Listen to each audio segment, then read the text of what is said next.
Hello everyone, मैं सुमित। आप सभी का मेरे यूट्यूब चैनल सेकी जीके पर स्वागत है। पिछले क्लास में हम लोग सिख धर्म के 10 गुरु के बारे में पढ़े थे।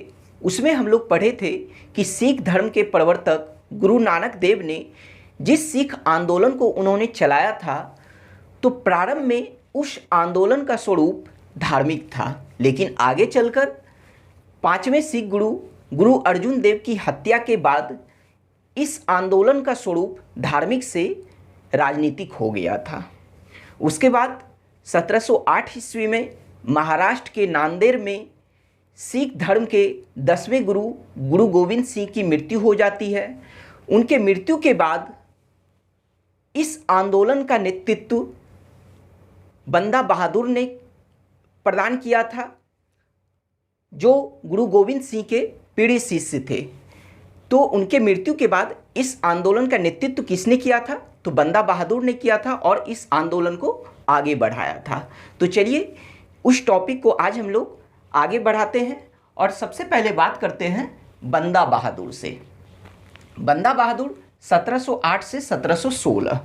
तो आइए इसके बारे में देखते हैं कि बंदा बहादुर, जिनका जन्म 1670 ईस्वी में कश्मीर के पूंछ जिले के राजौरी गांव में हुआ था।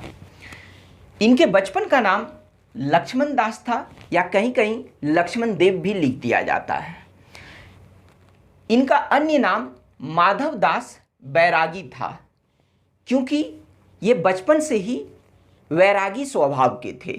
तो इस वजह से इनका अन्य नाम अर्थात इन्हें माधव दास बैरागी भी कहा जाता था।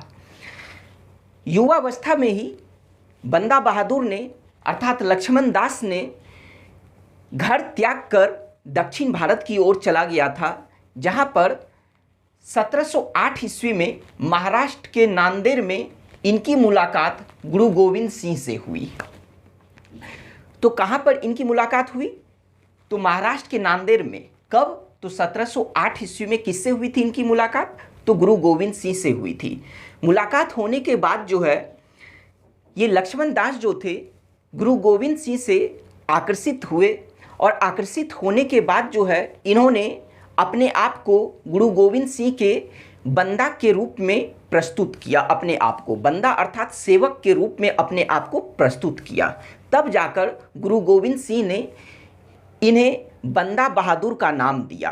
अर्थात तब से जो है ये जो जिनका नाम लक्ष्मण दास था, तब से जो है ये बंदा बहादुर के नाम से प्रचलित हुए। तो इन्हें बंदा बहादुर नाम किसने दिया था? तो गुरु गोविंद सिंह ने दिया था। तो चलिए बात करते हैं कि गुरु गोविंद सिंह ने 1708 ईस्वी में बंदा बहादुर को सिखों का राजनैतिक नेतृत्व प्रदान किया, और राजनैतिक नेतृत्व प्रदान करने के बाद जो है गुरु गोविंद सिंह ने बंदा बहादुर को खालसा के शत्रुओं से बदला लेने के लिए इसे पंजाब भेजा। कहाँ भेजा? पंजाब भेजा।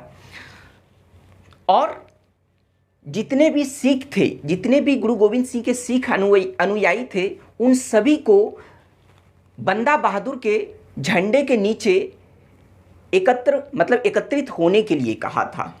तो चलिए बात करते हैं कि जब बंदा बहादुर ने दक्षिण भारत से अर्थात महाराष्ट्र के नांदेड़ से चलकर जब यह पंजाब पहुंचा, तब वहां पर इन्होंने सिख राज्य की स्थापना की थी। तो कहां पर सिख राज्य की स्थापना की थी? तो पंजाब में इन्होंने सिख राज्य की स्थापना की, और स्थापना करके जो है इन्होंने अपना राजधानी अर्थात सिखों की राजधानी कहां बनाई? तो लौगढ़ जो है राजधानी बनाई। लौगढ़ जब इन्होंने राजधानी बनाया और सिख राज्य का इन्होंने स्थापना किया, तब जाकर यहाँ पर एक पॉइंट ध्यान देने वाली बात यह है कि सिखों के प्रथम राजनीतिक नेता तब किसे कहा जाएगा? तो सिखों के प्रथम राजनीतिक नेता जो है वह बंदा बहादुर को कहा जाएगा। क्यों? क्योंकि ये गुरु नहीं थे, क्योंकि गुरु गोविंद सिंह जो कि सिख धर्म के जो है 10वें गुरु थे एवं अंतिम गुरु थे, तो उन्होंने गुरु के पद को समाप्त कर दिया था, और गुरु के पद को समाप्त करके जो है आदि ग्रंथ या गुरु ग्रंथ साहिब को ही जो है गुरु मानने के लिए कहा था। तो इस वजह से जब बंदा बहादुर जो है पंजाब गए और पंजाब में जो है उन्होंने सिख राज्य की स्थापना करके जो है अपना राजधानी लौगढ़ को बनाया, तब इस वजह से इन्हें सिखों के प्रथम राजनीतिक नेता कहा जाएगा।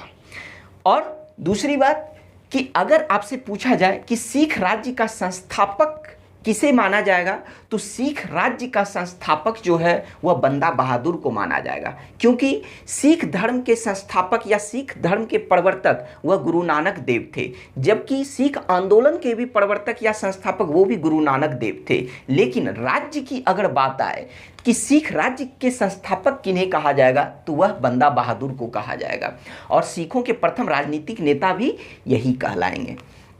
तो चलिए बात करते हैं कि पंजाब में सिख राज्य की स्थापना करने के बाद एवं लोहगढ़ को राजधानी बनाने के बाद जो है क्या हुआ कि देश के जो है यानी भारत के प्रत्येक कोने से जितने भी सिख थे वो सभी जो है चलकर जो है बंदा बहादुर के झंडे के नीचे जो है एकत्रित हुए। कहाँ पर? पंजाब में। तो परिणाम स्वरूप क्या हुआ, एक युद्ध हुआ 1710 ईस्वी में, और उस युद्ध का नाम था सरहिंद का युद्ध। यह युद्ध किसके किसके बीच हुआ? तो यह युद्ध जो हुआ था वह बंदा बहादुर एवं सरहिंद के सूबेदार, या फिर हम कह सकते सरहिंद के गवर्नर या राज्यपाल, उनके जिनका नाम था वजीर खां। तो यह 1710 ईस्वी में जो सरहिंद का युद्ध हुआ वह बंदा बहादुर एवं वजीर खां के बीच हुआ था, जो सरहिंद के सूबेदार थे। इस युद्ध में वजीर खां पराजित हुआ एवं इसकी हत्या कर दी गई। बंदा बहादुर ने इसकी हत्या कर दी। हत्या करने के बाद जो है बंदा बहादुर ने सरहिंद का जो है सूबेदार या राज्यपाल किसे नियुक्त किया, तो बाज सिंह को जो है सरहिंद का गवर्नर नियुक्त किया था। अब बात करते हैं कि 1710 ईस्वी में सरहिंद विजय के बाद जो है यानी सरहिंद विजय के उपलक्ष्य में बंदा बहादुर ने सिख धर्म के पहले गुरु गुरु नानक देव एवं सिख धर्म के 10वें गुरु गुरु गोविंद सिंह के नाम के जो है इन्होंने सिक्के चलवाए थे। तो बंदा बहादुर ने किन दो गुरुओं के नाम के जो है सिक्के इन्होंने जारी करवाया था, तो पहले गुरु गुरु नानक देव एवं 10वें गुरु गुरु गोविंद सिंह के नाम के इन्होंने सिक्के जारी करवाए थे। इसके अलावा इन्होंने सिख राज्य की जो है मुहर भी इन्होंने जारी करवाया था। इसके अलावा इन्होंने यानी बंदा बहादुर ने वाहे गुरु की खालसा के जगह पर जो है फतह दर्शन का नारा दिया, अर्थात फतह करना है। तो यानी फतह दर्शन का जो है इन्होंने नारा दिया था अपने सिख अनुयायियों के बीच में। अब बात करते हैं कि इस विजय के बाद जो है धीरे धीरे बंदा बहादुर ने उन सभी क्षेत्रों को, पंजाब के उन सभी क्षेत्रों को जीतना शुरू किया जो क्षेत्र जो है मुगलों के अधीन था। तो फलस्वरूप मुगल बादशाह बहादुर शाह जो औरंगजेब के उत्तराधिकारी हुए थे, तो बहादुर शाह ने क्या किया कि बंदा बहादुर के खिलाफ अभियान किया, अर्थात अपनी मुगल सेना को इसके विरुद्ध भेजा। और क्या हुआ कि 1716 ईस्वी में जो है इन्हें लोहगढ़ दुर्ग में घेर लिया गया मुगल सेना के द्वारा। तो जब लोहगढ़ दुर्ग में 1716 ईस्वी में इन्हें घेर लिया गया, तब दोनों के बीच यानी मुगल सेना एवं बंदा बहादुर एवं इनके अनुयायियों के साथ जो है दोनों के बीच युद्ध हुआ। और इस युद्ध में जो है बंदा बहादुर जो है पराजित हुए, और परिणाम स्वरूप 1716 ईस्वी में जो है बंदा बहादुर को यह दुर्ग छोड़ना पड़ा, और छोड़कर जो है यह पहाड़ पर भाग गए। फिर क्या हुआ कि उधर मुगल बादशाह जो है, जो कि बाद में जो है फर्रुख सियर बने थे, तो उन्होंने क्या किया कि बंदा बहादुर को जो है समाप्त करने के लिए, उससे दमन करने के लिए, उसकी शक्तियों को दमन करने के लिए जो है उसने मुगल सेना को उसके पीछे भेजा। तो क्या हुआ कि 1716 ईस्वी में ही एक युद्ध हुआ, और उस युद्ध का नाम था गुरदासपुर नांगल युद्ध, अर्थात गुरदासपुर क्षेत्र में यह युद्ध हुआ था 1716 ईस्वी में बंदा बहादुर एवं मुगल सेना के बीच में। तो 1716 ईस्वी में जब यह युद्ध हुआ, तो इस युद्ध में फिर से जो है बंदा बहादुर पराजित हुए, और पराजित होने के बाद जो है इन्हें बंदी बना लिया गया, और बंदी बनाने के बाद जो है इन्हें दिल्ली लाया गया। दिल्ली में जो है फर्रुख सियर, मुगल बादशाह फर्रुख सियर ने जो है इनकी हत्या कर दिया था। कहाँ पर? तो दिल्ली में। इनके मृत्यु के बाद अर्थात 1716 ईस्वी में इनकी मृत्यु हो जाती है। तो 1716 ईस्वी में इनके मृत्यु के बाद जो है सिख जो थे वो दो दल में विभाजित हो गए थे, दो गुट में विभाजित हो गए थे। कौन कौन? तो एक बंदई और दूसरा तत खालसा। बंदई किन सिखों को कहा गया है? तो जो बंदा बहादुर के अनुयायी थे उन सिखों को, उन सिख अनुयायियों को बंदई कहा गया है। जबकि तत् खालसा किन्हें कहा गया है? तो जो कट्टर सिख पंथी थे, अर्थात जो प्राचीन विचारधारा को मानने वाले थे, तो वैसे सिख अनुयायियों को जो है तत् खालसा कहा गया। लेकिन क्या हुआ कि 1721 ईस्वी में इन दोनों के बीच जो मतभेद था वह मतभेद समाप्त हो गया और फिर से ये दोनों अनुयायी जो थे एक हो गए थे। अब बात करते हैं कि आगे चलकर कुछ समय के बाद क्या हुआ कि सिखों के बीच शरबत खालसा या फिर गुरुमता प्रथा का जो है प्रचलन, मतलब कि प्रचलन शुरू हुआ। तो अब बात करते हैं कि यह शरबत खालसा या गुरुमता प्रथा क्या होता है। तो क्या था कि सिखों के बीच जो यह प्रथा प्रचलित थी वह यह था, इसका मतलब यह था कि वैसाखी या फिर दिवाली या फिर दशहरा के दिन अमृतसर में आदि ग्रंथ या गुरु ग्रंथ साहिब के सामने सभी सिख एकत्रित होते थे और एकत्रित होने के बाद किसी सामूहिक कार्यों पर जो है, किसी सामूहिक कार्य करने के लिए जो है इन लोगों के बीच विचार विमर्श किया जाता था। तो उसी चीज़ को जो है शरबत खालसा या गुरुमता प्रथा कहा गया है। लेकिन यह जो है एक सामूहिक कार्यों के लिए जो विचार विमर्श करने के लिए ये लोग जो है अमृतसर के आदि ग्रंथ या फिर जो है गुरु ग्रंथ साहिब के सामने जो ये लोग एक साथ एकत्रित होते थे, लेकिन वो हर समय एकत्रित नहीं होते थे। वह किसी विपत्ति के समय में ही जो है ये लोग एकत्रित होते थे, किसी विपत्ति के बाद ही एकत्रित होते थे। और वह दिन भी निर्धारित होता था, या तो वैसाखी के दिन या दिवाली के दिन या फिर दशहरा के दिन। ठीक है, यही 3 दिन जो है ये लोग साल में एक बार जो है एकत्रित होते थे। तो बात करते हैं कि फिर क्या हुआ कि पंजाब का यानी बंदा बहादुर के मृत्यु के बाद क्या हुआ कि मुगलों ने पंजाब का जो है गवर्नर किसे नियुक्त किया? तो जकारिया खान को नियुक्त किया पंजाब का गवर्नर। तो जब यह गवर्नर बने तब जाकर जकारिया खान ने क्या किया कि सिखों के बीच जो है फूट डालने का कार्य किया। लेकिन क्या हुआ कि नवाब कपूर सिंह, सबसे पहले हम लोग यह बात कर लेते हैं कि जब पंजाब के ये गवर्नर बने तब इन्होंने जो है कपूर सिंह को जो है नवाब की उपाधि से सम्मानित किया था। तब से जो है ये नवाब कपूर सिंह कहलाने लगे। तो उनको जो है इस उपाधि देने के बाद जो है जकारिया खान ने सिखों के बीच जो है फूट डालने का कार्य किया। लेकिन नवाब कपूर सिंह ने जो है सभी सिखों को जो है एक दल के रूप में, यानी एक दल के रूप में संगठित किया और उस दल का नाम रखाया दल खालसा। तो दल खालसा में जो है सभी सिखों को जो संगठित करने का काम किसने किया था? तो नवाब कपूर सिंह ने किया था। आइए अब इस दल खालसा के बारे में जानते हैं कि अर्थात कि नवाब कपूर सिंह ने सभी सिखों में जो है फूट ना आए, माने उसके बीच जो है मतभेद ना हो, इस वजह से उन लोगों को संगठित करने के लिए जो है एक दल का निर्माण किया जिसे दल खालसा कहा गया। इस दल खालसा के 2 भाग थे, एक बुढ़ा दल और दूसरा तरुण दल। बुढ़ा दल उस दल के अंतर्गत जो थे वह बुजुर्ग सैनिक थे, अर्थात बुजुर्ग सिख सैनिक थे। दूसरा तरुण दल की अगर बात करें तो उस तरुण दल के अंतर्गत जो है मतलब जो भी युवा थे वो लोग उसमें शामिल थे, यानी युवा सैनिक उसमें शामिल थे तरुण दल में जो है। तो अब बात करें कि वो जो तरुण दल था, यानी दल खालसा के अंतर्गत जो तरुण दल था, इनके 5 जत्थे थे। 5 जत्थे कहने का मतलब 5 अलग अलग ग्रुप थे और प्रत्येक ग्रुप में जो है 1300 से लगभग 2000 व्यक्ति प्रत्येक जो है जत्थे में थे। तो अब बात करते हैं कि वो जो बुढ़ा दल एवं तरुण दल, तो उन दोनों का जो है नेतृत्व जो है, मतलब उन दोनों को जो संगठित किया गया था वह दल खालसा में किया गया था। और जिसके नेतृत्व कौन कर रहे थे? तो नवाब कपूर सिंह कर रहे थे। फिर क्या हुआ कि 1748 ईस्वी में, यानी आगे चलकर 1748 ईस्वी में नवाब कपूर सिंह ने इस दल खालसा का नेतृत्व किसे प्रदान किया? तो जस्सा सिंह आहलूवालिया को जो है इस दल खालसा का नेतृत्व प्रदान किया। उसके बाद जस्सा सिंह आहलूवालिया के नेतृत्व में ही 1753 ईस्वी में सिखों के बीच राखी प्रथा का प्रचलन हुआ। जिस तरह से शरबत खालसा या गुरुमता प्रथा का प्रचलन हुआ, उसी तरह से जो है 1753 ईस्वी में जस्सा सिंह आहलूवालिया के नेतृत्व में जो है सिखों के बीच एक नई प्रथा का प्रचलन हुआ और वह था राखी प्रथा। राखी प्रथा क्या था? तो राखी प्रथा एक प्रकार का कर था जो सिखों से जो है, सिख कृषकों से जो है वह उपज का 1/5 भाग लिया जाता था कर के रूप में। तो अर्थात अर्थात 1753 ईस्वी में जो राखी प्रथा प्रचलित था वो एक प्रकार का कर था और उपज का 1/5 भाग लिया जाता था। लेकिन ये जो कर लिए जाते थे उपज के 1/5 जो है वह उन सिख कृषकों के बीच में ही यानी उनके सुरक्षा के लिए ही जो है इस कर को जो है लिया जाता था ताकि बाद में जो है उनके सुरक्षा के लिए खर्च किया जा सके। अब बात करते हैं कि जब 1753 ईस्वी में यह प्रथा प्रचलित हुआ और उसके बाद फिर हम लोग बात करते हैं कि 1761 ईस्वी की बात आती है कि 1761 ईस्वी में अफगानिस्तान के शासक अहमद शाह अब्दाली ने जो है भारत पर आक्रमण किया था और पानीपत का तृतीय युद्ध हुआ था किसके किसके बीच, तो अहमद शाह अब्दाली जो अफगानिस्तान के शासक थे एवं मराठों के बीच जो है 1761 मतलब अहमद शाह अब्दाली की सेना एवं मराठों के बीच जो है 1761 ईस्वी में पानीपत का तृतीय युद्ध हुआ था।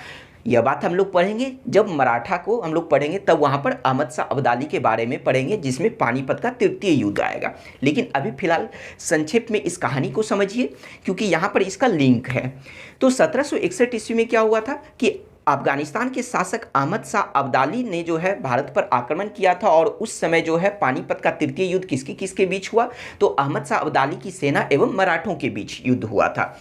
इस युद्ध में जो है अहमद शाह अब्दाली जो है विजयी हुए थे और जीतने के बाद जो है जब यह वापस लौट रहे थे, जब यह काबुल लौट रहे थे यानी अफगानिस्तान की राजधानी काबुल जब यह लौट रहे थे तब रास्ते में लौटने के क्रम में जो है यानी इन अफगानियों को जो है ये सिख लोग जो है परेशान किए थे। तो उसी वजह से जो है लौटने के बाद जो है 1761 ईस्वी के बाद से अर्थात 1762 से लेकर 1764 ईस्वी तक जो है वो अफगानियों ने जो है मतलब भारत पर अर्थात सिखों पर जो है बार बार आक्रमण करने का कार्य करते थे। तो इस तरह से 1761 से 1764 ईस्वी के बीच जो है बार बार जो है मतलब उस अफगानियों एवं जो है सिखों के बीच युद्ध होता रहा, चाहे वह छोटा छोटा ही युद्ध क्यों ना हो लेकिन वह युद्ध लगातार होता रहा। लेकिन परिणाम स्वरूप 1764 ईस्वी में फिर क्या हुआ कि पूर्ण रूप से जो है उन अफगानी आक्रमणों के प्रभाव को सिखों ने समाप्त कर दिया और सिखों मतलब उनके आक्रमणकारी प्रभाव को समाप्त करने के बाद 1764 ईस्वी में सिखों ने देग तेग एवं फतह मुद्रा लेख युक्त चांदी के सिक्के इन लोगों ने जारी करवाए थे। उसके बाद फिर क्या हुआ कि ये जो दल खालसा जो थी जिसका नेतृत्व जस्सा सिंह अहलूवालिया कर रहे थे, तो लेकिन क्या हुआ कि 1773 ईस्वी के अंत तक आते आते ये जो दल खालसा थे यह जस्सा सिंह अहलूवालिया के नेतृत्व में यह दल खालसा 12 स्वतंत्र मिसलों में विभाजित हो गया। 12 स्वतंत्र मिसलों में विभाजित होने का मतलब यह हुआ कि ये जो दल खालसा थे वह 1773 ईस्वी के अंत में 12 स्वतंत्र छोटे छोटे राज्यों में विभाजित हो गया था। तो चलिए बात करते हैं अब एक वर्ड आया मिस्ल। तो आइए सबसे पहले मिस्ल के बारे में जानते हैं। तो यह जो मिस्ल है यह एक अरबी शब्द है। कैसा शब्द है? यह एक अरबी शब्द है जिसका अर्थ होता है बराबर या फिर एक समान या फिर एक जैसा। क्या बोले कि मिस्ल एक अरबी शब्द है जिसका अर्थ होता है बराबर या फिर एक समान या फिर एक जैसा। कहने का मतलब यह हुआ कि जो भी इस दल खालसा के अंतर्गत जो भी जत्थे थे, जो भी ग्रुप थे, तो उस जत्थे के प्रत्येक व्यक्ति को जो है राजनीतिक, सामाजिक एवं धार्मिक एकाधिकार प्राप्त था। तो उसी वजह से जो है यानी जो वह दल खालसा जो छोटे छोटे मतलब कि 12 स्वतंत्र मिसलों में जो विभाजित हुआ, तो इस वजह से इस मिसल का जो अर्थ होता है वह एक समान अर्थात बराबर होता है।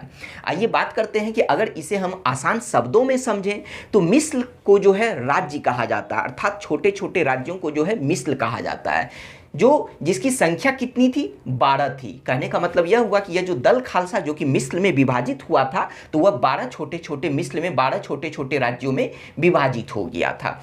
और प्रत्येक मिस्र के यानी प्रत्येक मिस्र जो है एक सरदार के अधीन होता था या एक मिस्लदार के अधीन होता था। किसके अधीन होता था? प्रत्येक मिस्र अर्थात 12 मिस्र जो थे वह सभी के सभी एक एक सरदार के अधीन या एक एक मिस्लदार के अधीन होते थे।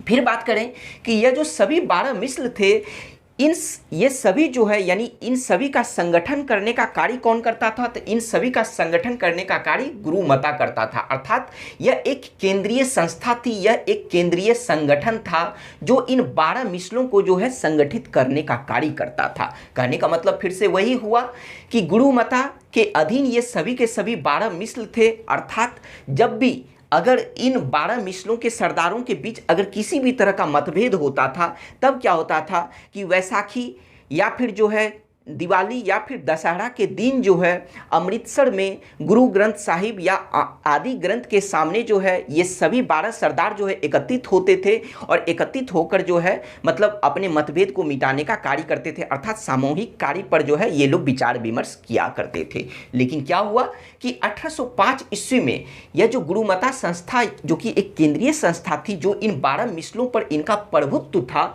लेकिन क्या हुआ कि 1805 ईस्वी में इस गुरुमता संस्था का जो है प्रभुत्व समाप्त हो गया, इसके प्रभुत्व को समाप्त कर दिया गया। तो बात करें कि इन 12 मिसलों में से जो सबसे शक्तिशाली मिसल बनकर उभरे उनका नाम था सुकरचकिया मिसल। इन सभी 12 मिसलों में से सबसे शक्तिशाली मिसल बनकर कौन उभरे? तो सुकरचकिया मिसल। तो आइए अब हम लोग बात करते हैं सुकरचकिया मिसल के बारे में।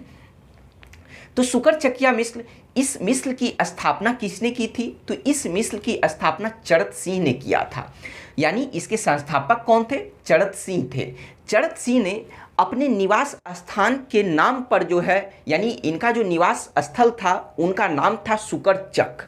तो सुकरचक अपने निवास स्थल सुकरचक के नाम पर जो है इन्होंने अपने मिसल का नाम सुकरचकिया रखा। फिर बात करते हैं कि चड़त सिंह की मृत्यु के बाद जो है इस मिसल के उत्तराधिकारी इनके पुत्र महासिंह हुए। फिर महासिंह की मृत्यु के बाद जो है इस सुकरचकिया मिसल के उत्तराधिकारी कौन हुए? तो इनके पुत्र रंजीत सिंह हुए, जिन्होंने यानी रंजीत सिंह ने ही फिर बाद में जो है धीरे धीरे इन सभी मिसलों को जो भी फिर इस मिसल के अलावा जो भी मिसल थे उन सभी मिसलों के सरदारों को हटाकर जो है एक स्वतंत्र सिख राज्य की इन्होंने पंजाब में स्थापना की थी, उसकी नींव डाली थी। तो चलिए अब बात करते हैं रंजीत सिंह के बारे में जो सुकरचकिया मिसल के थे। तो कहानी को आप समझ रहे हैं कि किस तरह से कैसे बंदा, पहले हम लोग जो है सिख धर्म के 10 गुरु के बारे में पढ़े, फिर उनके बाद जो है बंदा बहादुर ने जो है उस आंदोलन का नेतृत्व किया, फिर बंदा बहादुर के मृत्यु के बाद जो है कैसे जो फिर दल खालसा की स्थापना हुई, फिर यही दल खालसा जो है कैसे छोटे छोटे 12 मिसलों में विभाजित हो गया और फिर वही 12 मिसलों में से यानी उन्हीं 12 मिसलों में से जो है एक मिसल जो कि सबसे शक्तिशाली मिसल बनकर उभरा और उनका नाम था सुकरचकिया मिसल। और इसी सुकरचकिया मिसल के जो एक नेता हुए जिनका नाम था रंजीत सिंह, इन्होंने अपने शासन के दौरान उन सभी मिसलों के जो है सरदारों को जो है पराजित करके जो है पंजाब में एक स्वतंत्र सिख राज्य की नींव डाली। तो कहानी इस तरह से आया है। तो चलिए बात करते हैं अब हम लोग रंजीत सिंह के बारे में। रंजीत सिंह 1780 से 1839, आइए इनके बारे में बात करते हैं कि रंजीत सिंह, सबसे पहले हम लोग इनके जन्म से शुरू करते हैं। तो इनका जन्म 1780 ईस्वी में गुजरावाला गांव में, मतलब इनका जन्म जो हुआ था 1780 ईस्वी में गुजरावाला गांव में सुकरचकिया मिसल में हुआ था। किस गांव में? तो गुजरावाला गांव में। किस मिसल में? तो सुकरचकिया मिसल में हुआ था। तो अगर आपसे अब क्वेश्चन पूछा जाए कि रंजीत सिंह किस मिसल के थे, तो सुकरचकिया मिसल के थे। इनका जन्म कब हुआ था? तो इनका जन्म 1780 ईस्वी में हुआ था। और ये जो चड़त सिंह जो इस मिसल के संस्थापक थे वो रंजीत सिंह के कौन थे? तो इनके दादा थे। आइए बात करते हैं कि रंजीत सिंह के पिता का नाम क्या था? महासिंह, एवं इनकी माता का नाम क्या था? राजकौर। तो क्या हुआ कि महासिंह की जो है 1792 ईस्वी में जो है महासिंह की मृत्यु हो जाती है। तो महासिंह के मृत्यु के बाद जो है यानी इस मिसल के यानी जो भी यहाँ पर जो मतलब कि यह जो मिसल था तो इसका जो है मतलब कि शासन चलाने का कार्य किसने किया? तो इसका शासन चलाने का कार्य जो है वह प्रतिशासन परिषद के द्वारा किया गया। तो आइए इस प्रतिशासन परिषद को समझते हैं। तो सबसे पहले हम लोग यह बात करते हैं कि क्या हुआ कि सुकरचकिया मिसल के जो मतलब कि जो प्रधान थे जिनका नाम था महासिंह, तो महासिंह जो कि रंजीत सिंह के पिता थे। तो 1792 ईस्वी में इनकी मृत्यु हो जाती है। तो जब इनकी मृत्यु हुई तो उस समय रंजीत सिंह अल्पवयस्क थे। तो इस वजह से इस मिसल के शासन कार्य को संचालित करने का काम किसने किया? तो प्रतिशासन परिषद ने किया। इस प्रतिशासन परिषद में कौन कौन सदस्य थे? तो इस प्रतिशासन परिषद में जो है 3 सदस्य थे। कौन कौन? तो रंजीत सिंह की मां जिनका नाम था राजकौर, दूसरा रंजीत सिंह की सास जिनका नाम था सदा कौर, और तीसरा रंजीत सिंह का दीवान जिनका नाम था लखमत राय। यानी इन तीनों ने मिलकर एक परिषद का गठन किया था 1792 ईस्वी में, जिसका नाम रखा गया था प्रतिशासन परिषद। तो इन तीनों ने ही प्रतिशासन परिषद के द्वारा 1792 ईस्वी से लेकर 1797 ईस्वी तक इस मिस्र का जो है शासन कार्य को इन लोगों ने संचालित किया। लेकिन फिर क्या हुआ कि 1797 ईस्वी में रंजीत सिंह ने खुद शासन की समस्त बागडोर अपने हाथों में ले लिया। कब लिया था? तो 1797 ईस्वी में जो है इन्होंने शासन के समस्त बागडोर को जो है अपने हाथों में ले लिया था। तो बात करते हैं कि जब 1797 ईस्वी में जो है जब ये इस मिस्र के प्रधान बने, तब धीरे धीरे क्या किया कि इन्होंने इन सरदारों को, इन जो भी दूसरे मिस्र थे उन सभी सरदारों को जो है धीरे धीरे इन्होंने पराजित करने लगा। पराजित करके जो है ये अपने क्षेत्र का विस्तार करने लगे। लेकिन फिर क्या हुआ कि उसी दौरान जो है जब यह 1797 ईस्वी में इस मिस्र के प्रधान बने और धीरे धीरे इन्होंने पंजाब में एक सिख राज्य को बढ़ा रहा था, तब क्या हुआ कि 1 साल के बाद यानी 1798 ईस्वी में जमान शाह जो अफगानिस्तान के शासक थे, तो पहले हम लोग इसके बारे में बात कर लेते हैं कि 1798 ईस्वी में जो कि अफगानिस्तान के शासक थे जमान शाह, ये जमान शाह अफगानिस्तान के शासक तो थे, लेकिन अगर इनके रिलेशंस के अगर बारे में बात करें तो ये जमान शाह जो थे वह अफगानिस्तान के शासक अहमद शाह अब्दाली के पौत्र थे, यानी उनके पोते थे, जिन्होंने पानीपत का तृतीय युद्ध मराठों के साथ लड़ा था। तो जमान शाह जो कि अफगानिस्तान के शासक थे वह अहमद शाह अब्दाली के पौत्र थे। तो 1798 ईस्वी में जमान शाह ने पंजाब विजय करना चाहा और इस वजह से यह पंजाब आए 1798 ईस्वी में। और क्या हुआ कि इन्होंने लाहौर सहित पंजाब के बहुत बड़े क्षेत्र को जो है इन्होंने जीत लिया। लेकिन जब यह पंजाब का अभियान कर रहे थे जमान शाह, तब क्या हुआ कि इनकी मतलब काबुल में जो है इनकी अनुपस्थिति में वहाँ पर विद्रोह हो गया। यानी इनकी जो राजधानी थी, अफगानिस्तान की जो राजधानी थी काबुल, तो इनकी अनुपस्थिति में, जमान शाह की अनुपस्थिति में काबुल में जो है विद्रोह हो गया था। क्या हुआ फिर जमान शाह को जो है काबुल के विद्रोह को दबाने के लिए जो है इसे लौटना था। तो इस वजह से जो है जब यह जल्दबाजी में काबुल जाने के लिए, मतलब जब यह काबुल जा रहे थे तब रास्ते में एक नदी पड़ता था जिसका नाम था चिनाब नदी। तो काबुल जाने के क्रम में जब जमान शाह एवं इनके सैनिक चिनाब नदी को पार कर रहे थे, तब चिनाब नदी के दलदल में जो है इनके 12 तोप जो है उस नदी के दलदल में फंस गए थे। कितने तोप? तो कुल मिलाकर 12 तोप जो है इनके कुल मिलाकर 12 तोप चिनाब नदी के दलदल में फंस गए थे। लेकिन इन्हें तो जल्दबाजी में काबुल लौटना था क्योंकि वहाँ के विद्रोह को समाप्त करना था। तो इस वजह से क्या हुआ कि इनके पास इतना समय नहीं था कि उस नदी के दलदल से जो है ये अपने 12 तोपों को निकाल पाते। तो यह बिना निकाले ही जो है यह काबुल लौट गए। लेकिन उसके बाद इनके काबुल लौटने के बाद क्या हुआ कि ये जो रंजीत सिंह थे, तो रंजीत सिंह ने इन 12 तोपों को जो है मतलब नदी के दलदल से निकलवा कर सुरक्षित अवस्था में जो है वह काबुल भिजवा दिया। कहाँ भिजवा दिया? तो काबुल यानी इनके दरबार में भिजवा दिया। तो क्या हुआ कि जमान शाह ने जो है इससे खुश होकर, यानी रंजीत सिंह के इन कार्यों से खुश होकर इन्होंने 1799 ईस्वी में लाहौर का जो है शासक नियुक्त किया। किसे? तो रंजीत सिंह को। यह वही लाहौर है जब 1798 ईस्वी में जमान शाह पंजाब विजय किए थे और पंजाब विजय के दौरान जो इन्होंने लाहौर को जीत लिया था। लेकिन जमान शाह ने रंजीत सिंह के कार्यों से खुश होकर इन्होंने 1799 ईस्वी में अपने जीते गए क्षेत्र लाहौर का जो है इन्हें शासक नियुक्त किया। अर्थात इसका कहने का मतलब यह हुआ कि अब 1799 ईस्वी में लाहौर पर किसका अधिकार हो गया? तो रंजीत सिंह का हो गया। इसके साथ साथ जमान शाह ने रंजीत सिंह को राजा की उपाधि से भी सम्मानित किया था। तो यह क्वेश्चन पूछा जाता है कि रंजीत सिंह को जो है राजा की उपाधि किसने प्रदान किया था? तो वह जमान शाह ने किया था। ये कौन थे? तो अफगानिस्तान के जो है शासक थे जो अहमद शाह अब्दाली के पौत्र थे। तो अब बात करते हैं कि लाहौर का शासक इन्हें कब नियुक्त किया गया, तो 1799 में इस तरह से रंजीत सिंह का लाहौर पर अधिकार हो गया। तो चलिए अब फिर से अब रंजीत सिंह के बारे में बात करते हैं। तो रंजीत सिंह इसके बाद जो है 1805 ईस्वी में इन्होंने अमृतसर एवं जम्मू पर भी अधिकार कर लिया। तो जब इन्होंने 1805 में अमृतसर पर भी अधिकार किया तब इन्होंने अपने राज्य का, अपने साम्राज्य का जो है अर्थात पंजाब का जो है इन्होंने राजधानी बनाया और 2 राजधानी इन्होंने अपना नियुक्त किया। कौन कौन, एक लाहौर को और दूसरा अमृतसर को।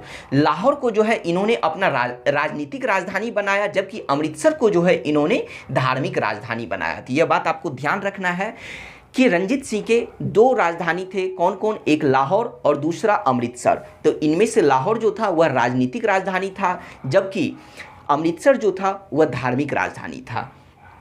अब बात करते हैं कि इसके बाद क्या हुआ कि यह तो था रंजीत सिंह, यहाँ पर क्या हुआ कि धीरे धीरे जो है यह मतलब राजधानी को जो इन्होंने बनाया और राजधानी बनाने के बाद यह अपने साम्राज्य का विस्तार कर रहे थे।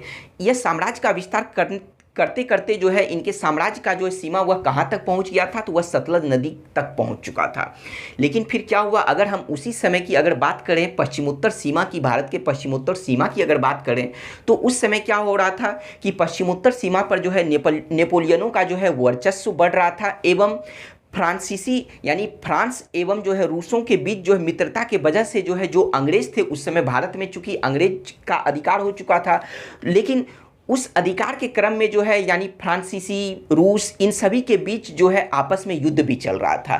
तो पश्चिमोत्तर सीमा की बात करें कि उस सीमा पर जो है नेपोलियनों का वर्चस्व था एवं उसके साथ साथ जो है रूस एवं जो है फ्रांसीसी के बीच जो है उसके मित्रता के वजह से जो है अंग्रेज जो है अपनी स्थिति को पश्चिमोत्तर सीमा पर जो है मतलब सुरक्षित नहीं पा रहे थे।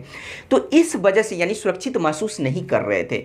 तो इसी वजह से जो है अंग्रेज जो थे वह मतलब ईस्ट इंडिया कंपनी जो थे वह यह नहीं चाह रही थी कि मतलब कि रंजीत सिंह का जो है मतलब साम्राज्य का विस्तार सतलज नदी के पार हो। तो परिणाम स्वरूप क्या हुआ कि 1809 ईस्वी में जो है एक संधि हुआ, किसके किसके बीच, तो रंजीत सिंह एवं अंग्रेजों के बीच, और उस संधि का नाम रखाया अमृतसर की संधि, क्योंकि अमृतसर में यह संधि हुई थी। कब हुई थी, 1809 ईस्वी में। किसके किसके बीच, तो रंजीत सिंह एवं अंग्रेज के तरफ से कौन थे, ईस्ट इंडिया कंपनी के तरफ से कौन थे, तो चार्ल्स मेटकॉफ थे। यानी रंजीत सिंह एवं चार्ल्स मेटकॉफ के बीच जो है 1809 ईस्वी में अमृतसर की संधि हुई। इस संधि शर्त के अनुसार जो है क्या रखा गया, इस संधि के अनुसार जो है क्या हुआ इन दोनों के बीच, इसमें यह हुआ कि सतलज नदी को जो है रंजीत सिंह एवं अंग्रेजों का जो है मतलब कि साम्राज्य का जो है सीमा मान लिया गया। किसे मान लिया गया, सतलज नदी को। यानी मान लीजिए कि यह सतलज नदी है तो रंजीत सिंह एवं अंग्रेजों के साम्राज्य का सीमा किसे मान लिया गया, सतलज नदी को मान लिया गया।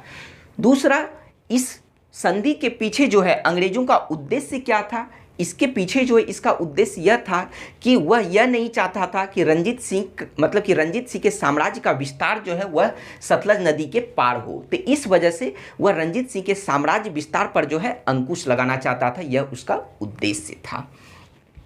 और दूसरा, इस संधि का परिणाम क्या हुआ, तो इस संधि का परिणाम यही हुआ कि सतलज नदी को दोनों साम्राज्य के मतलब कि दोनों के साम्राज्यों का जो है सीमा इसे निर्धारित किया गया। अब बात करते हैं कि इस संधि के बाद जो है फिर उन दोनों ने जो है अपने अपने क्षेत्र में अपने साम्राज्य का विस्तार करना शुरू किया। तो इधर रंजीत सिंह की बात की जाती है कि रंजीत सिंह ने इस संधि के बाद जो है 1818 ईस्वी में मुल्तान को जीत लिया, 1819 में कश्मीर, 1834 में पेशावर एवं 1836 ईस्वी में इन्होंने लद्दाख को भी जीत लिया और अपने क्षेत्र में मिला लिया। धीरे धीरे इनका साम्राज्य जो है वह बड़ा होता गया। अब बात करते हैं कि फिर से अगर बात करें कि जब यह अपने क्षेत्र का विस्तार कर रहे थे तब उस समय जो है हम लोग एक अफगानिस्तान के थोड़े से राजनीतिक घटना पर जो है एक नज़र डालते हैं। तो अगर बात की जाए कि अफगानिस्तान में उस समय क्या राजनीतिक घटना मतलब राजनीतिक षड्यंत्र क्या चल रहा था, तो क्या हुआ कि 1798 ईस्वी में जो अफगानिस्तान के शासक जमान शाह थे तो इनके मृत्यु के बाद क्या हुआ कि 1800 ईस्वी में जो है अफगानिस्तान के शासक कौन नियुक्त हुए, तो शाह शुजा। कौन थे, शाह शुजा। तो 1800 ईस्वी में अफगानिस्तान के शासक शाह शुजा बने। लेकिन क्या हुआ कि 1809 ईस्वी में जो है एक षड्यंत्र के द्वारा जो है इन्हें मतलब शासक के पद से हटा दिया गया और उस पर जो है किसने अधिकार कर लिया, तो दोस्त मोहम्मद ने जो है अफगानिस्तान के शासक पद पर अधिकार कर लिया, अर्थात अफगानिस्तान का शासक बन गया था। तो क्या हुआ कि जब वह अफगानिस्तान का शासक बना तब जो है जब मतलब रंजीत सिंह ने पेशावर को 1834 ईस्वी में जीत लिया, लेकिन अफगानिस्तान के शासक दोस्त मोहम्मद ने जो है रंजीत सिंह से पेशावर को छीनना चाहता था। इस वजह से इसने क्या किया कि रूस के साथ जो है मतलब संधि कर लिया, रूस के साथ जो है दोस्त मोहम्मद ने मतलब कि मित्रता कर लिया। तो इस वजह से क्या हुआ कि इधर जो मतलब कि त्रिपक्षीय संधि हुआ, लेकिन इधर क्या था कि यह जो शाह शुजा जो थे यह फिर से जो है अफगानिस्तान के शासक बनना चाहते थे, यानी दोस्त मोहम्मद को हटाकर फिर से अफगानिस्तान के शासक बनना चाहते थे। इस वजह से शाह शुजा ने जो है रंजीत सिंह से मदद मांगी और परिणाम स्वरूप त्रिपक्षीय संधि हुआ। त्रिपक्षीय संधि अर्थात 3 पक्षों के बीच में जो संधि हुआ उसे त्रिपक्षीय संधि कहा गया। यह कब हुआ? तो 1838 ईस्वी में हुआ। किसके किसके बीच? तो रंजीत सिंह, शाह शुजा एवं ऑकलैंड। यह ऑकलैंड कौन थे? तो यह अंग्रेज थे। अंग्रेज यानी उस समय अंग्रेजों के जो है भारतीय गवर्नर जनरल कौन थे? तो उनका नाम था ऑकलैंड। तो कहने का मतलब यह हुआ कि यह जो 1838 ईस्वी में यह जो त्रिपक्षीय संधि हुआ तो वह रंजीत सिंह, शाह शुजा एवं अंग्रेजों के बीच हुआ और अंग्रेज की तरफ से जो है भारतीय गवर्नर जनरल कौन थे? तो ऑकलैंड थे। तो बात करते हैं इस त्रिपक्षीय संधि का परिणाम क्या हुआ, मतलब इसमें क्या शर्त रखा गया। तो यह जो संधि जो हुआ था इसका उद्देश्य यह था कि रूस की जो बढ़ती हुई शक्ति थी उस शक्ति को रोकना था एवं शाह शुजा को जो है अफगानिस्तान का फिर से शासक नियुक्त करना था। इसी संधि के द्वारा जो है शाह शुजा ने रंजीत सिंह को कोहिनूर हीरा प्रदान किया था। तो यहाँ पर ध्यान रहे कि कोहिनूर हीरा से बात आती, क्वेश्चन भी पूछा जाता है कि अफगानिस्तान के जो शासक शाह शुजा ने जो है कोहिनूर हीरा किसे प्रदान किया था? तो रंजीत सिंह को प्रदान किया था। क्यों? क्योंकि रंजीत सिंह से जो है इसने मदद मांगा था अफगानिस्तान का शासक बनने के लिए। तो इस वजह से इस संधि के बाद जो है इसने यानी शाह शुजा ने कोहिनूर हीरा किसे प्रदान किया था? तो रंजीत सिंह को किया था। पंजाब के महाराज रंजीत सिंह को इन्होंने प्रदान किया था। इस त्रिपक्षीय संधि के बाद जो है रंजीत सिंह सिंध विजय करना चाहते थे, लेकिन क्या हुआ? दुर्भाग्यवश 1839 ईस्वी में जो है इनकी मृत्यु हो गई। इनके मृत्यु होने के बाद जो है यानी रंजीत सिंह का जो सिंध विजय का जो सपना था वह अधूरा रह गया। आइए अब बात करते हैं कि रंजीत सिंह की मृत्यु के बाद जो है रंजीत सिंह का प्रशासन यानी इनका प्रशासन कैसा था, इनके बारे में थोड़ा सा हम लोग जानते हैं। तो चलिए बात करते हैं कि रंजीत सिंह के अगर प्रशासन के बारे में बात करें तो इनका जो प्रशासन था वह केंद्रीकृत प्रशासन था, अर्थात समझ शक्ति जो है वह केंद्रों में आकर समाहित हो जाती थी।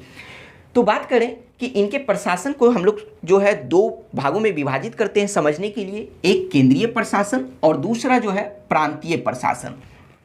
सबसे पहले केंद्रीय प्रशासन की बात करें तो केंद्रीय प्रशासन की बात करें तो मतलब कि राजा जो कि केंद्रीय प्रशासन का यानी साम्राज्य का जो है वह सर्वोच्च अधिकारी होता था एवं अंतिम निर्णय लेने वाला भी अधिकारी होता था। अब बात करें कि साम्राज्य का जो सर्वोच्च अधिकारी वह राजा होता था, तो इनके काम में मदद करने के लिए 5 मंत्रियों की नियुक्ति की जाती थी। तो 5 मंत्रियों की जो नियुक्ति जो की गई थी उनमें से जो सबसे सर्वोच्च पद था वह वजीर का पद था, जिसे प्रधानमंत्री कहा गया है। तो बात करते हैं कि रंजीत सिंह के जो वजीर थे अर्थात रंजीत सिंह के प्रधानमंत्री कौन थे? तो उनका नाम था ध्यान सिंह। उसके बाद हम लोग अगले मंत्री की बात करें तो फिर विदेश मंत्री। तो रंजीत सिंह के विदेश मंत्री कौन थे? तो फकीर अजीजुद्दीन। उसके बाद अगर बात करें वित्त मंत्री, तो रंजीत सिंह के वित्त मंत्री का नाम क्या था? तो भगवान दास एवं दीनानाथ, यानी ये दोनों जो है उनके वित्त मंत्री रह चुके थे। इसके अलावा भी जो है रंजीत सिंह को जो है यानी राजा को जो है मदद करने के लिए और भी कई सारी मंत्रियां होती थी, लेकिन यहाँ पर जो है जो 5 मंत्री थे वो इनके प्रमुख हुआ करते थे। आइए अब बात करते हैं प्रांतीय शासन के बारे में।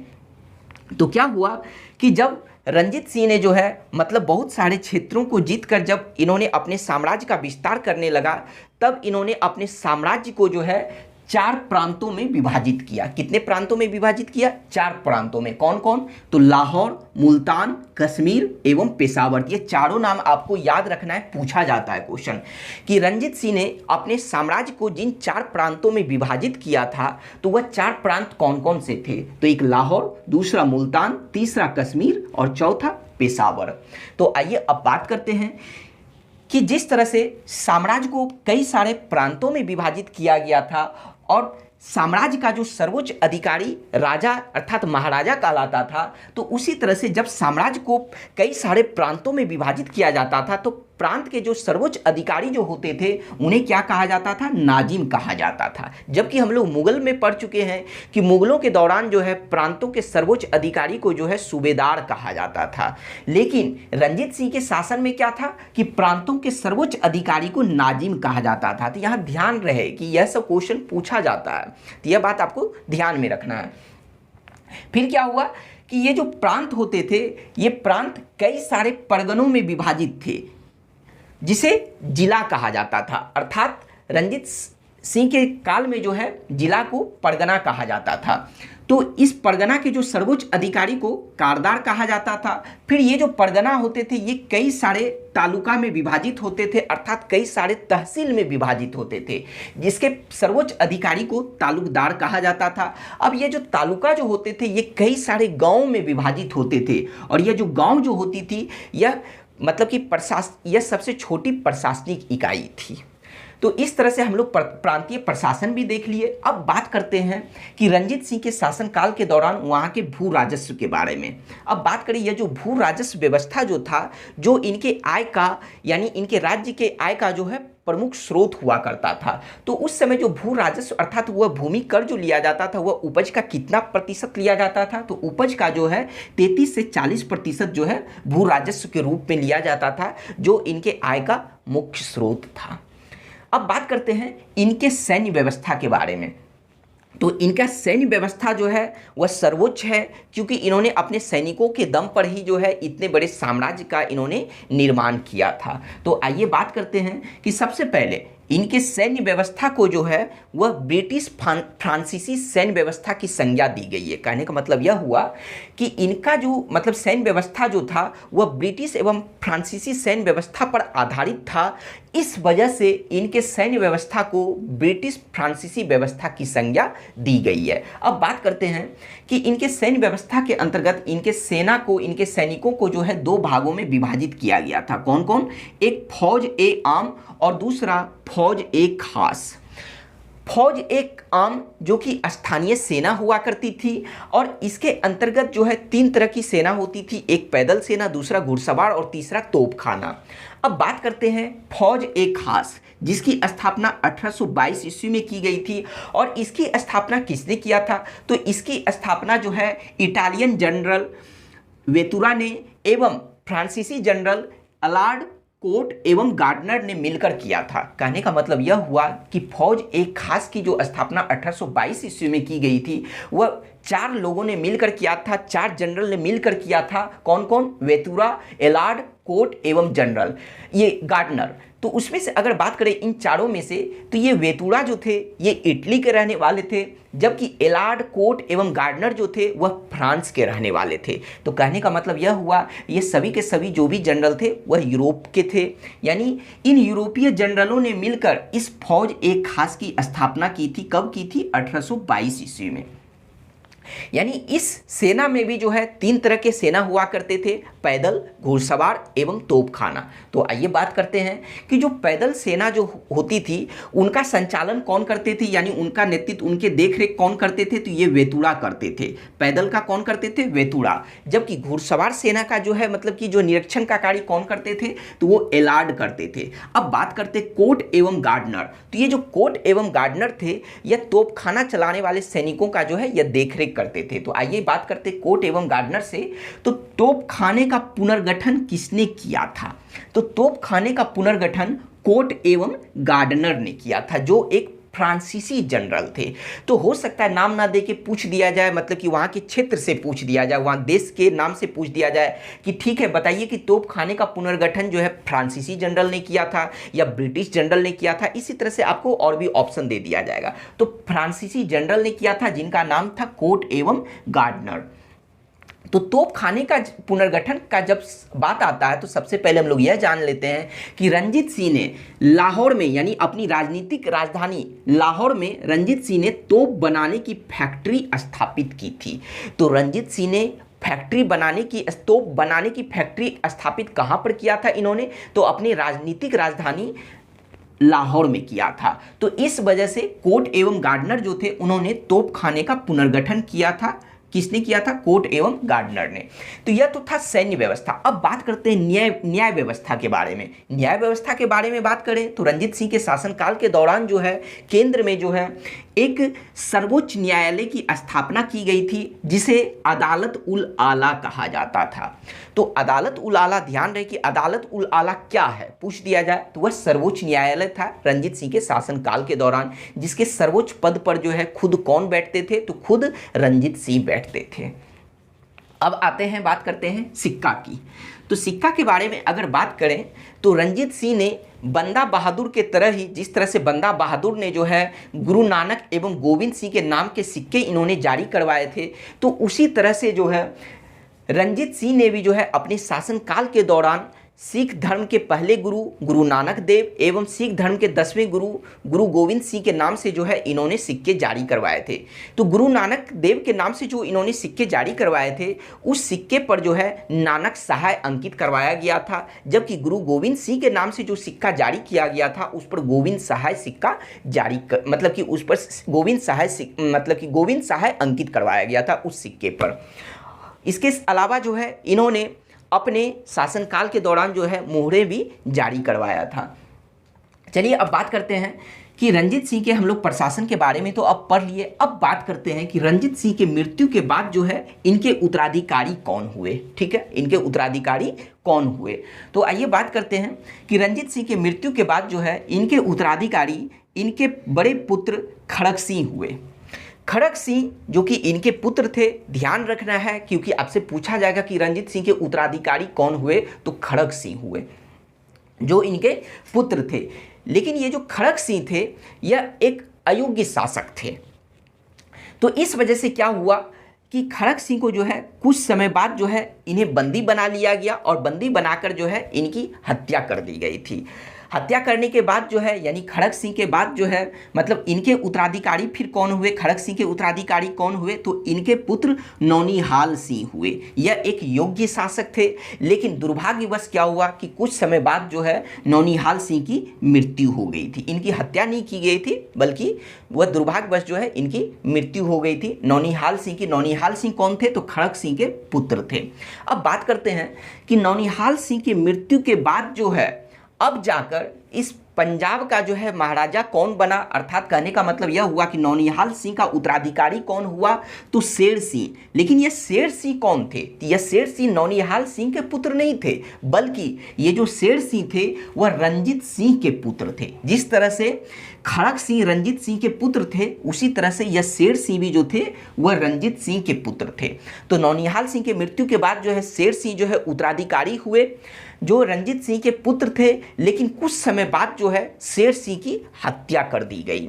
इनके मृत्यु के बाद जो है इनके हत्या के बाद जो है फिर इनके उत्तराधिकारी कौन हुए? तो दलीप सिंह। अब ये दलीप सिंह कौन थे? तो ये दलीप सिंह जो थे ये भी रंजीत सिंह के ही सबसे छोटे पुत्र जो अल्पवयस्क थे, तो दलीप सिंह उत्तराधिकारी हुए। कहने का मतलब यह हुआ कि शेर सिंह की मृत्यु के बाद इनकी हत्या के बाद जो अगले उत्तराधिकारी कौन हुए? तो दलीप सिंह। और ये दलीप सिंह कौन थे? तो रंजीत सिंह के अल्पवयस्क पुत्र थे।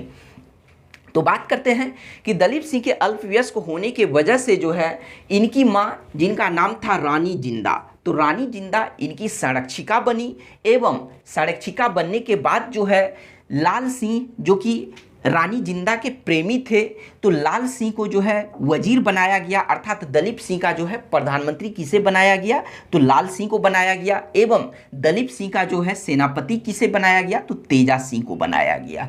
तो यहाँ तक तो अब बात क्लियर हो गई कि यानी अब तक जो है यानी फाइनल रूप से जो है अब सिख राज्य का जो है शासक अब तक मतलब कि अब कौन बन गया है? तो वह दलीप सिंह बन गया है। लेकिन अल्पवयस्क होने की वजह से इनके संरक्षिका कौन थी? तो इनकी मां रानी जिंदा थी।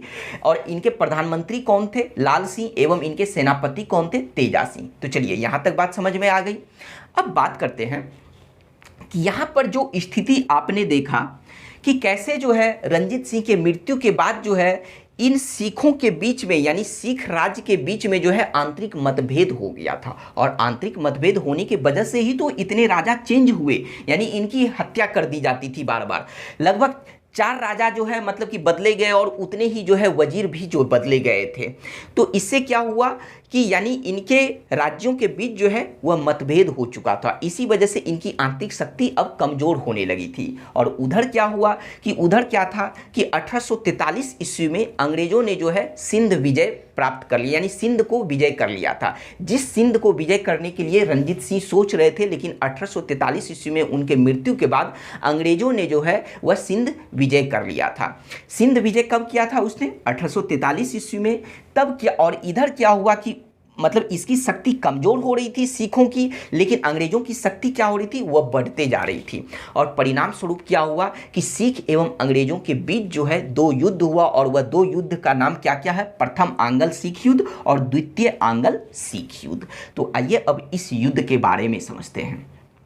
तो यह तो बात क्लियर होगी कि प्रथम आंग्ल सिख युद्ध, यानी जब भी यह नाम आपको दिखे तो किसके किसके बीच हुआ, अगर यह पूछा जाए तो अंग्रेजों एवं सिखों के बीच हुआ प्रथम आंग्ल सिख युद्ध और द्वितीय आंग्ल सिख युद्ध। लेकिन यहाँ पर सबसे पहला पॉइंट आपको जो याद रखना है वह दोनों का ईस्वी आपको याद रखना है कि प्रथम आंग्ल सिख युद्ध कब हुआ और द्वितीय आंग्ल सिख युद्ध कब हुआ।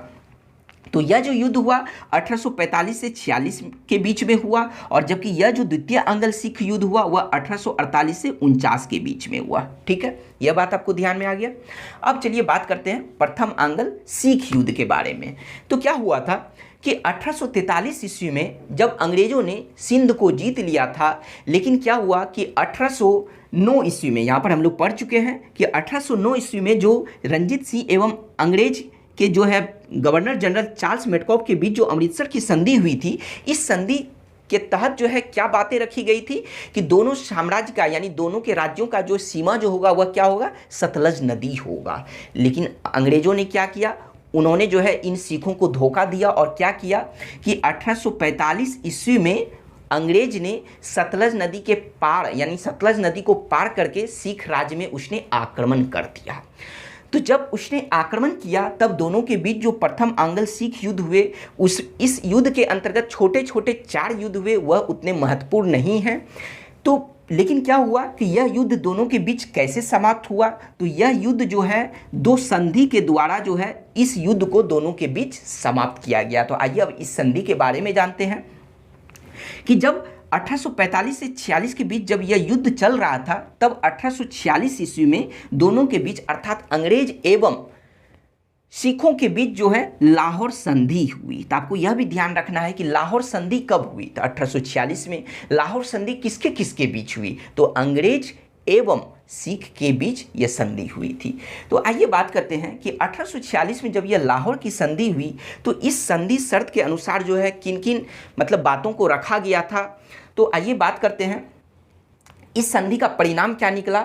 तो लाहौर संधि के अनुसार यह निर्णय लिया गया कि सतलज नदी का जो भी दक्षिण का क्षेत्र है उस सभी क्षेत्र पर जो है अंग्रेज़ों का अधिकार होगा। उसके साथ साथ सतलज नदी एवं व्यास नदी के बीच का जो भी क्षेत्र एवं जो भी दुर्ग आएगा उन सभी पर भी जो है अंग्रेज़ों का अधिकार होगा। यह तो हुआ फर्स्ट पॉइंट। सेकंड पॉइंट क्या है कि सेकंड पॉइंट यह था इस संधि शर्त के अनुसार जो है कि अब अंग्रेज सैनिक जो थे वह सिखों के पंजाब राज्य के अंदर जो है वह कभी भी आ जा सकते थे। यानी जो सिख मतलब अंग्रेज सैनिक थे वह कभी भी पंजाब राज्य में जो है आ जा सकते थे। थर्ड पॉइंट की अगर बात करें तो अंग्रेजों ने क्या किया कि सिख सैनिकों को जो है कम किया, यानी उनकी संख्या को घटा दिया।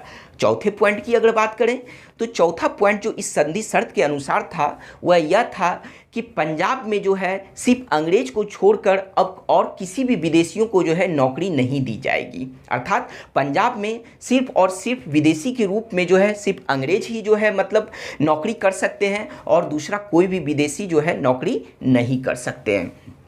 और उसके बाद पाँचवें पॉइंट की बात करें तो अंग्रेज़ों ने जो है दलीप सिंह को जो है मतलब सिखों का जो है सिख राज्य का जो है यानी पंजाब का जो है राजा नियुक्त किया, यानी उसे राजा माना एवं उसकी संरक्षिका किसे नियुक्त किया तो उनकी माँ रानी जिंदा को जो है दलीप सिंह का जो है संरक्षिका नियुक्त किया। उसके साथ साथ जो है दलीप सिंह का जो है मतलब कि प्रधानमंत्री किसे नियुक्त किया गया, लाल सिंह को, एवं उसका सेनापति तेजा सिंह को नियुक्त किया गया इस संधि शर्त के अनुसार जो है।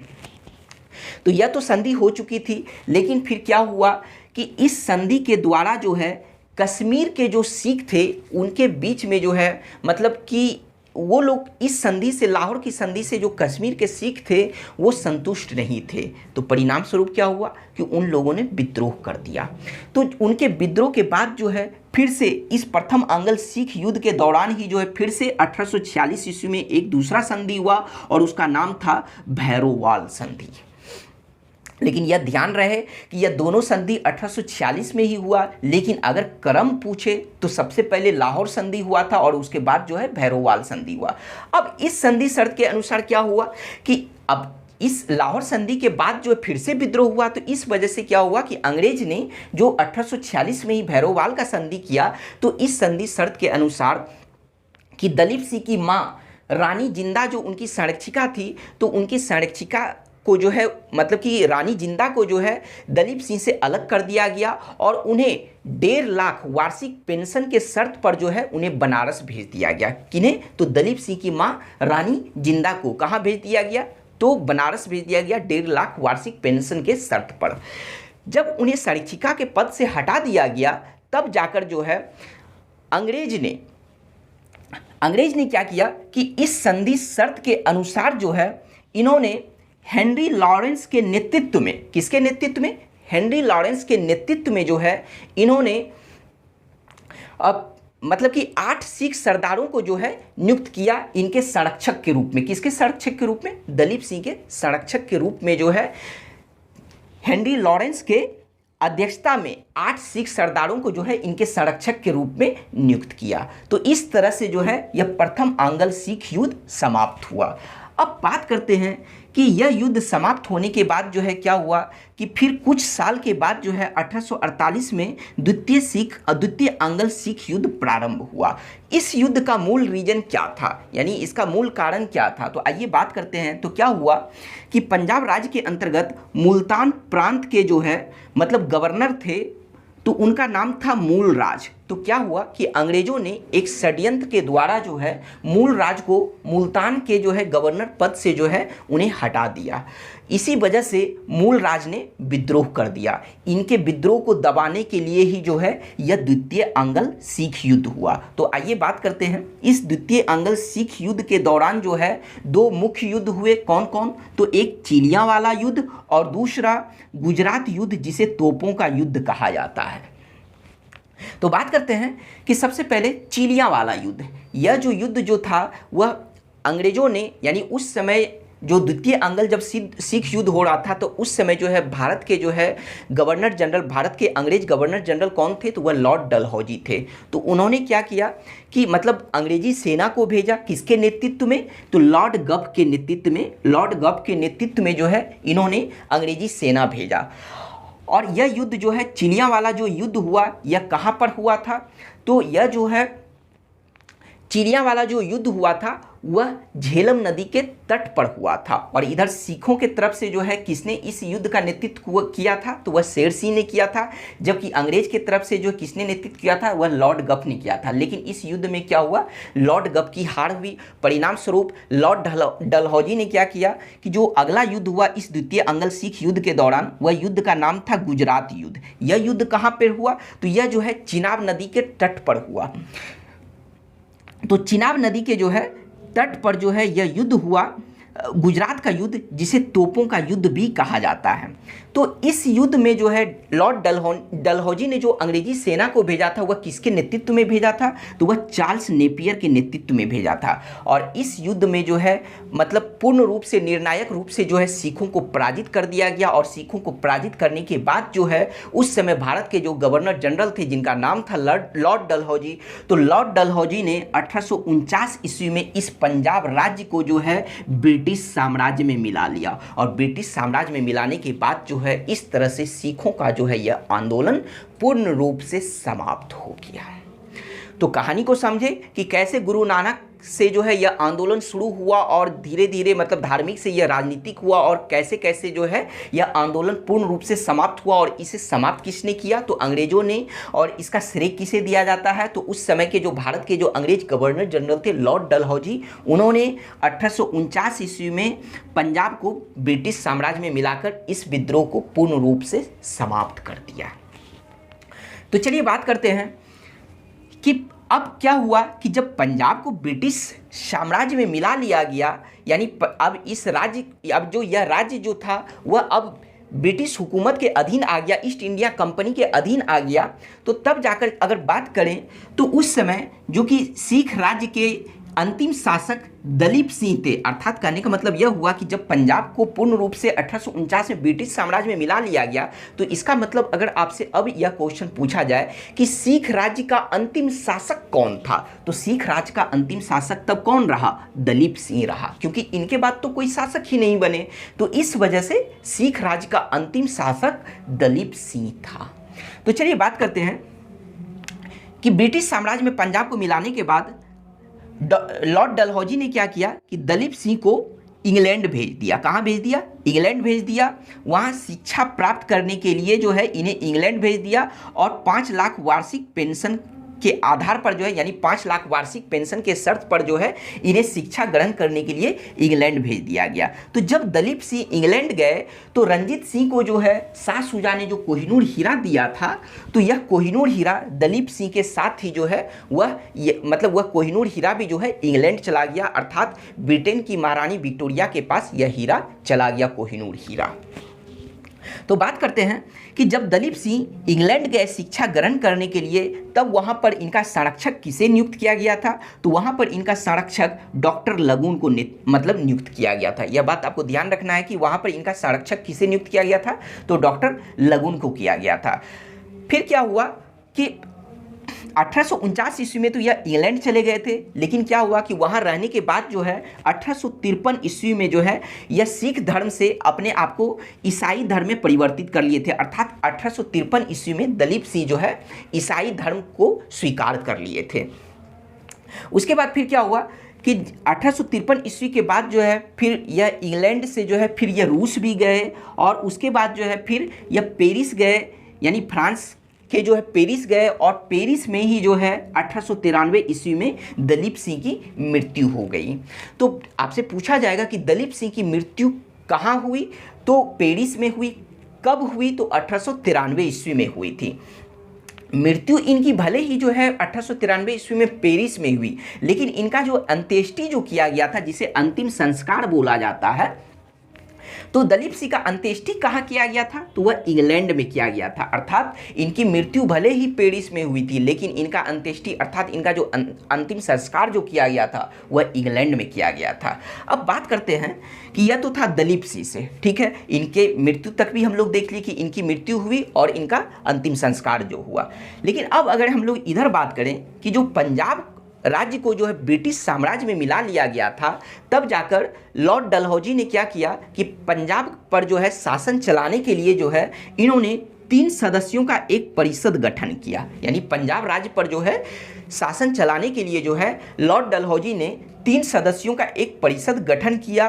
और जो उसमें जो 3 सदस्य थे कौन कौन थे, तो एक हेनरी लॉरेंस थे जिन्हें प्रशासनिक विभाग दिया गया था, दूसरा जॉन लॉरेंस थे जिन्हें भू राजस्व विभाग दिया गया था, और तीसरा जो कि इस परिषद के सदस्य थे उनका नाम था चार्ल्स मैसन जिन्हें न्यायिक विभाग दिया गया था। तो इस तरह से आपको ध्यान रखना है कि जब पंजाब को ब्रिटिश साम्राज्य में मिला लिया गया, तब पंजाब पर जो है शासन चलाने के लिए लॉर्ड डलहौजी ने कितने सदस्यों का एक परिषद नियुक्त किया था, तो 3 सदस्यों का। और उन 3 सदस्यों के नाम भी आपको याद रखना है, क्योंकि ऑप्शन में पूछ लिया जाता है कि बताइए इनमें से 3 सदस्यों का जो परिषद था इनमें से कौन नहीं थे। तो इस वजह से आपको तीनों नाम याद रखना है। तो इस तरह से आज हम लोगों का सिख धर्म समाप्त हो गया, या फिर हम कह सकते हैं सिख आंदोलन समाप्त हो गया, या फिर हम यह भी कह सकते हैं कि सिख एवं अंग्रेजों के बीच जो लास्ट में जो भी मतलब कि जो है युद्ध हुआ वह युद्ध समाप्त हो गया। तो आपको यह वीडियो कैसा लगा आप हमें कमेंट में ज़रूर बताइए। Thank you.